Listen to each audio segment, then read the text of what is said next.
अब मुझे आजम खान साहब की भी चिंता है। और तो हमने अब आजम खान साहब इसमें से आखिरी बड़े व्यक्ति, वो भी जेल में, और आजम खान साहब के खिलाफ साजिश चल रही है, वो भी जेल में है। उनका मुझे बहुत बड़ा खतरा है। इसमें इफ बट कुछ नहीं है, ये सीधी सीधी हत्या है और इसकी इन्वेस्टिगेशन होनी चाहिए कि किन हालात में इन लोगों को धरती से मिटाया जा रहा है। और ये कानूनी रूप से हत्या। जेलर की कस्टडी में होने का मतलब ये है कि उसके अपनी बॉडी के ऊपर कोई अधिकार नहीं, वो ना खा सकता है अपनी मर्जी से, ना पी सकता है अपनी मर्जी से। तो मेरी कोई ऑप्शन ही नहीं है ना, मुझे वही खाना पड़ेगा, वही पीना पड़ेगा जो जेल के अधिकारी मुझे दें और पिलाएं। तो सारी जिम्मेदारी कानूनी रूप से, प्रिजम्पशन आती है कि अगर ऐसा कुछ अंदर हुआ है तो उसकी हत्या ही हुई होगी। ये प्रिजम्पशन है लॉ में, हत्या का मुकदमा दर्ज होगा। ये सब गोरख धंधा है जो चल रहा है। देखिए, एक अमित शाह साहब की वीडियो कुछ समय पहले की है, वो वायरल हो रही है, दोबारा से की जा रही है। उसमें उन्होंने अतीक साहब का भी नाम लिया, उसमें उन्होंने मुख्तार साहब का भी नाम लिया, और उसमें उन्होंने आजम खान का भी नाम लिया, निजात दिलाने के लिए और उनको एक तरीके से खत्म करने के लिए। ये मुख्तार साहब की फैमिली को, उनके खिलाफ धारा 120B में अपराध बनता है। अब सबूत आ गए ना ये अमित शाह साहब के खिलाफ। अमित शाह साहब के खिलाफ ये कानूनी कार्रवाई होनी चाहिए।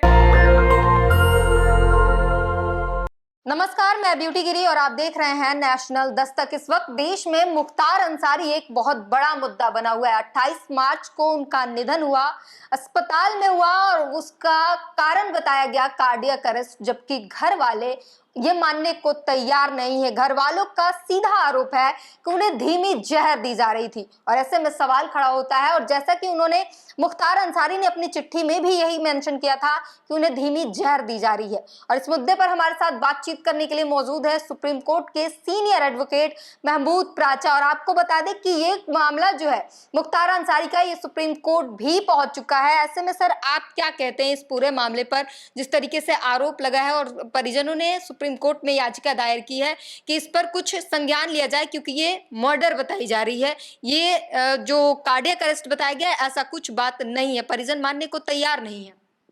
देखिए, मुझे जितना धक्का और अफसोस है, मैं लफ्जों में बयान नहीं कर सकता। और उसकी वजह यह है कि मुझे ऐसा भरोसा था, मुझे जब पता लगा था ना कि ये हॉस्पिटल में है, वो मैंने अपना मैसेज भिजवाया था और मैं हाथ मल मल के रह गया कि काश अगर मेरे हाथ में एक केस आ जाता, तब भी जब वो हॉस्पिटल गए थे, जब उनको हॉस्पिटल में भर्ती हुआ, तो मैं उनको एयरलिफ्ट करवाता और यहाँ एम्स में लाता और 24/7 CCTV कैमरे के तहत उनका पूरा इलाज कराता। तो मुझे जितना अफसोस है, मैं लफ्जों में बयान नहीं कर सकता। मैं सिर्फ जाके वहाँ मिलके सांत्वना देने के लिए, जो पूरे देश के लोगों की सांत्वना और उनके जो उनकी सहानुभूति उनके परिवार के साथ है, हम उन्हें, देखिए, इज्जत जिंदगी, इज्जत जिल्लत जिंदगी मौत तो ऊपर वाले के हाथ में। लेकिन मुझे ऐसा लगता है कि अगर मुझे सही वक्त पे मदद करने का मौका मिल जाता तो मैंने एयरलिफ्ट करके दिल्ली ले आता। लेकिन अब वो हो चुका है। अभी भी उनकी फैमिली को ये चाहिए कि सीधे सीधे जो हुआ है उसकी बात करें। इसमें इफ बट कुछ नहीं है, ये सीधी सीधी हत्या है और ये कानूनी रूप से हत्या है।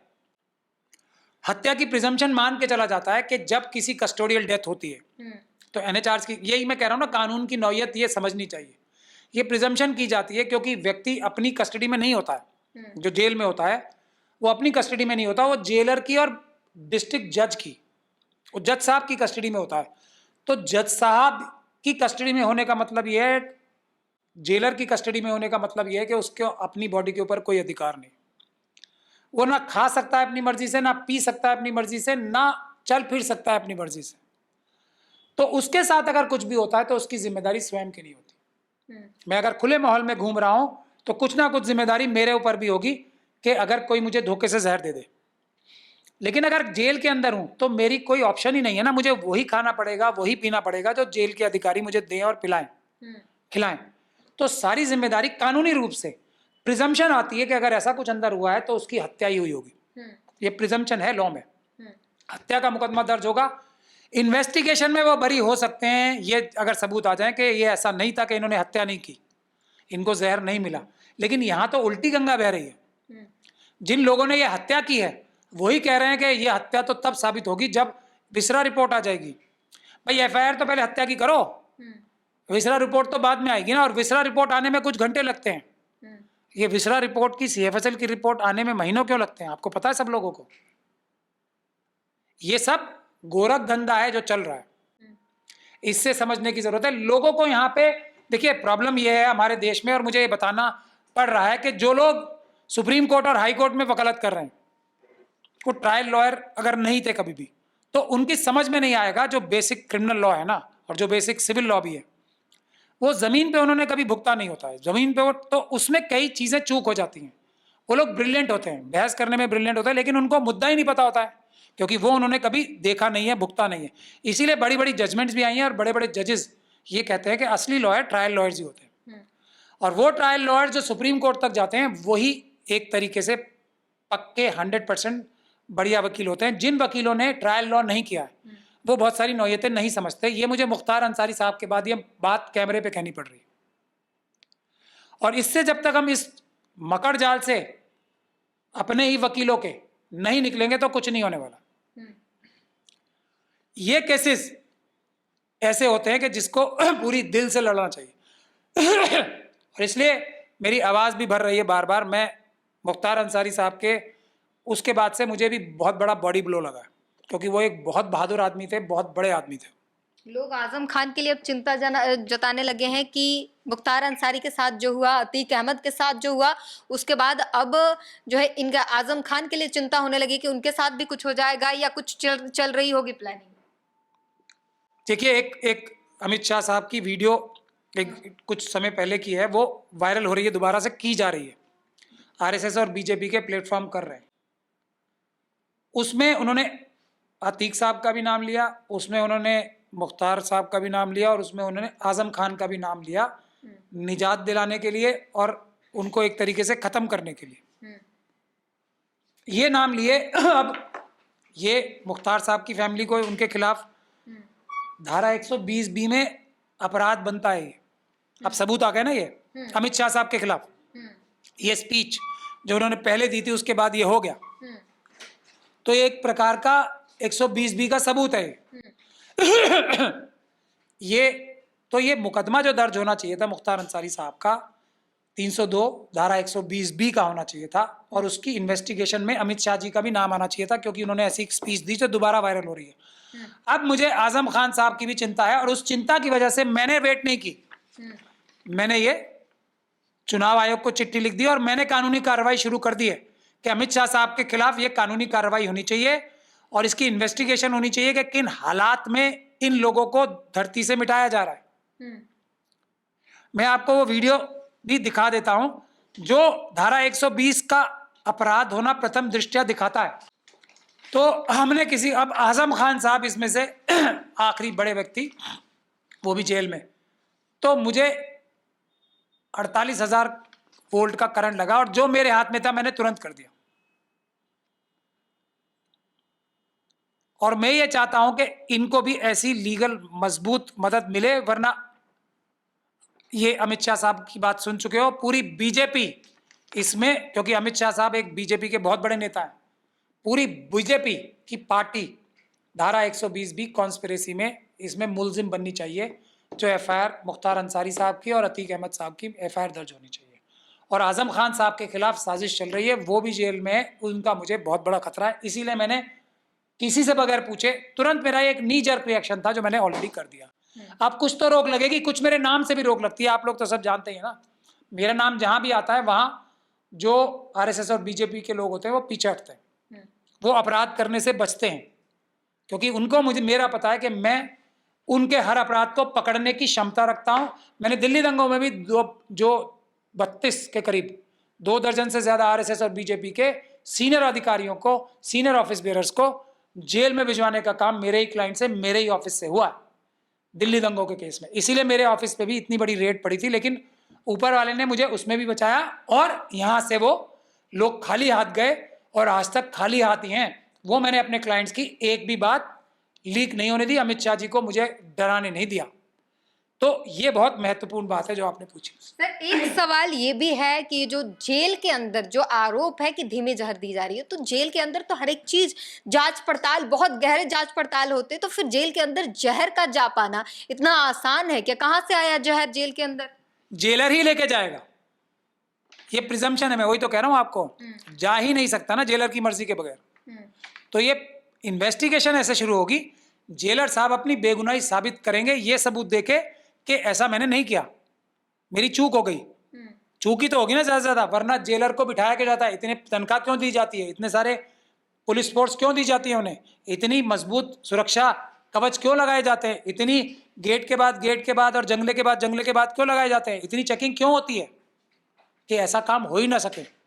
तो इसका मतलब चूक हुई ना, कम से कम ज्यादा से ज्यादा यही वो कह सकते हैं कि मुझसे चूक हुई, लेकिन चूक होने की भी तो सजा होती है। लेकिन प्रिजम्पशन ये आएगी कि इन्होंने जानबूझ के किया, इनको साबित करना पड़ेगा, इसमें कानून जो है उल्टा हो जाता है।